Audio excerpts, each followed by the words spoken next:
Voilà comment Nicéphore Soglo, un homme qui était appelé à une grande espérance, qui devait gérer ce pays, a perdu le pouvoir simplement parce qu'il n'a pas su faire du bien à son adversaire. Au fait, beaucoup de personnes pensent que c'est en faisant du mal à son adversaire qu'on peut gagner. Or, on oublie les principes métaphysiques de la vie. Il y a Dieu en chaque homme. À partir du moment où vous faites du mal à un homme, vous faites du mal à Dieu. Et donc, toute cause a un effet. À partir du moment où il y a une cause, il y aura un effet. Donc, si vous faites du mal à un homme, la conséquence, c'est que vous puissiez ramasser tôt ou tard.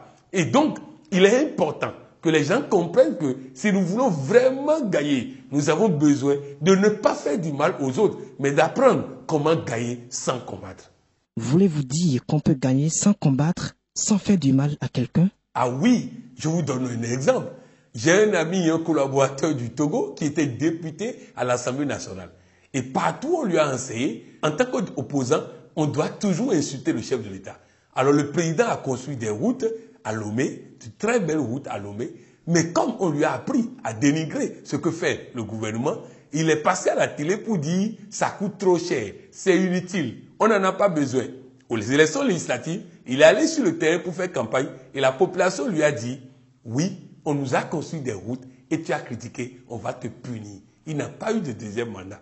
Et c'est en ce moment qu'il est revenu me voir pour dire que tu as toujours parlé de gagner sans combattre, mais là, j'ai perdu en combattant. Alors apprends-moi à gagner sans combattre. On peut féliciter le président et le battre aux élections. On peut féliciter l'adversaire et le battre aux élections. On n'a pas besoin de mentir. Parce que la politique, n'oublions pas que le politicien est un chef de famille. Il a des enfants qui le regardent et qui voient papa en direct à la télé en train de mentir. Résultat, il donne une mauvaise image à ses enfants.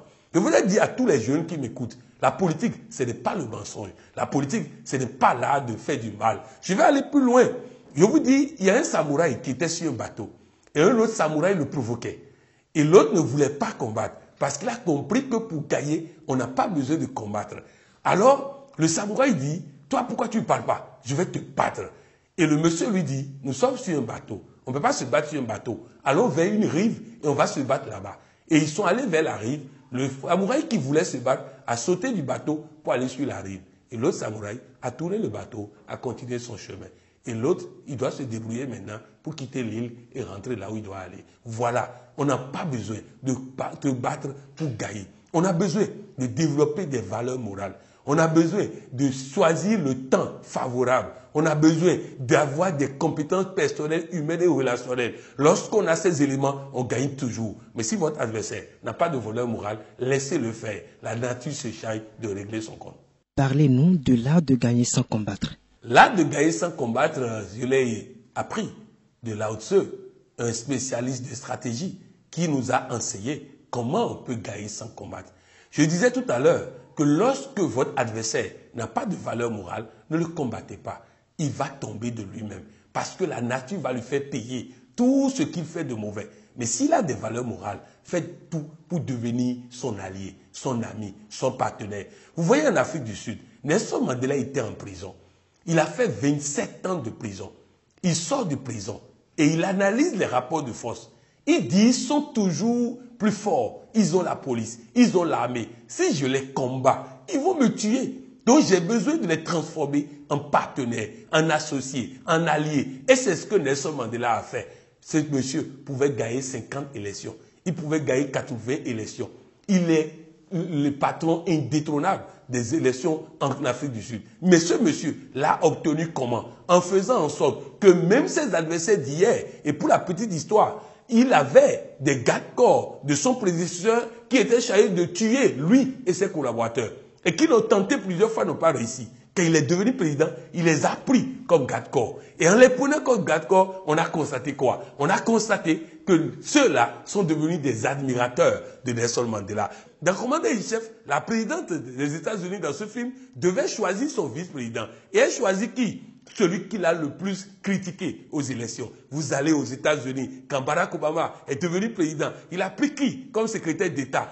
Hillary Clinton, qui a sorti des dossiers sales sur elle, qui a fait ceci et fait cela. Parce que quand vous choisissez des hommes qui sont contre vous, mais qui sont des hommes d'honneur, ils vont vous faire gagner. On gagne en choisissant les bons hommes, quel que soit leur camp, et en rassemblant. L'art de gagner sans combattre, c'est faire en sorte d'honorer ses adversaires, de manière à ce que, honorer, il n'ait pas envie de prendre une revanche sur vous, parce que lion blessé risque de faire très mal. Bref, l'art de gagner sans combattre, c'est toutes ces stratégies basées sur les valeurs morales, basées sur les stratégies d'invincibilité, basées sur la vulnérabilité de l'autre, basées sur comment faire. Et mieux, sachez une chose, le meilleur général n'est pas celui qui fait beaucoup de guerres, c'est celui qui gagne sans jamais faire de guerre, sans jamais tirer une balle. C'est ça le meilleur général. Pourquoi la plupart de nos dirigeants ne vont pas à votre école? Ah oui, bon, il faut dire que les dirigeants africains veulent des conseillers. Et le coach que je suis ne conseille pas. Il aide la personne à voir clair, à voir les conséquences de ce qu'il fait et à prendre des décisions. Oui, il y a des chefs d'État africains qui sont à notre école. Il y a des chefs d'État africains qui suivent tous les matins le 13 minutes de coaching. Il y a des chefs d'État africains qui nous sollicitent, mais nous ne pouvons pas faire de la propagande autour parce que c'est des contrats secrets. Mais sachez une chose, c'est que les dirigeants africains doivent comprendre que tant qu'ils ne se font pas aider par des gens qui ne viennent pas pour donner des points de vue, mais qui viennent pour leur poser les bonnes questions, pour avoir les bonnes réponses et décider. Barack Obama avait un coach, David Axelrod, qui lui a évité beaucoup d'erreurs qui auraient pu coûter des situations terribles. Il est le seul chef d'État sorti populaire du pouvoir aux États-Unis.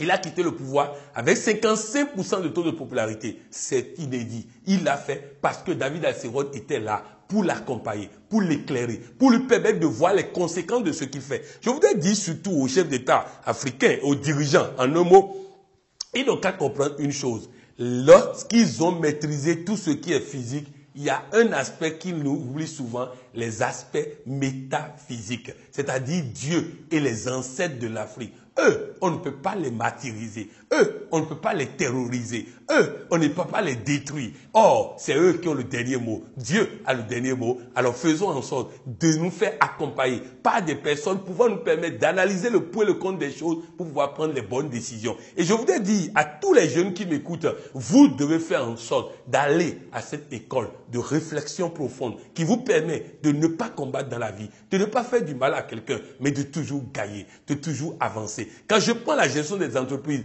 voilà un employé au Cameroun que le patron a insulté, méprisé, minimisé. Elle m'a vu. J'ai dit, envoie-lui un message. Dis-lui, vous avez certainement vu quelque chose qui vous a amené à dire ça, mais je vous promets de corriger ça pour que désormais, vraiment, vous serez fiers de moi. La personne voulait la détruire, mais sa réaction a fait qu'elle est devenue partenaire de cette personne. Il y a une dame à Lomé qui nous a dit son mari a 2 femmes, l'autre a enfant, elle n'a pas enfant. Avant, quand l'autre disait, chérie, mon bébé, tout ça, que ça l'énervait. Mais que depuis qu'elle a compris le connaisse, à partir du moment où l'autre est en train de chérir son enfant, elle prend la parole maintenant, elle se dit intérieurement, bientôt moi-même je vais faire la même chose, donc je n'ai pas de raison d'être jaloux. Elle est sage-femme, elle enseigne à l'école des sages-femmes. Elle dit avant, quand un étudiant dépasse un professeur et ne salue pas le professeur, c'était un scandale. Mais qu'est-ce qui s'est passé? L'étudiant l'a dépassé. Elle voulait brailler, mais après elle s'est dit, elle a peut-être des problèmes. Elle a laissé l'étudiant partir, elle était fière d'elle-même. J'ai raconté ça à mon épouse. Elle est sortie, elle voit une vendeuse d'oranges. Elle demande à la vendeuse d'oranges, je veux acheter de l'orange. La dame dit, est-ce que tu peux m'aider en ramenant ça au sol? Avec sa tenue, elle ne pouvait pas. Elle dit non. La dame se met à l'insulter. Elle voulait dérailler. Elle s'est rappelée cette histoire. Elle dit, madame, c'est simplement parce que ma tenue ne me permet pas de m'abaisser pour t'aider. La dame dit, ok, excuse-moi. Et ils ont fait la paix. Elle a eu ses oranges. Elle est partie. Nous devons apprendre à ne pas nous battre. Si l'autre se bat avec moi et que je réponds par la violence, ça veut dire que je suis même tabac que lui. Un jour, un monsieur était dans sa voiture. Il arrive au feu. Il a le droit de passer parce que c'était au vert. L'autre a brûlé le feu, a failli le ramasser. Il a évité ça de justesse. Et l'autre descend et se met à l'insulter,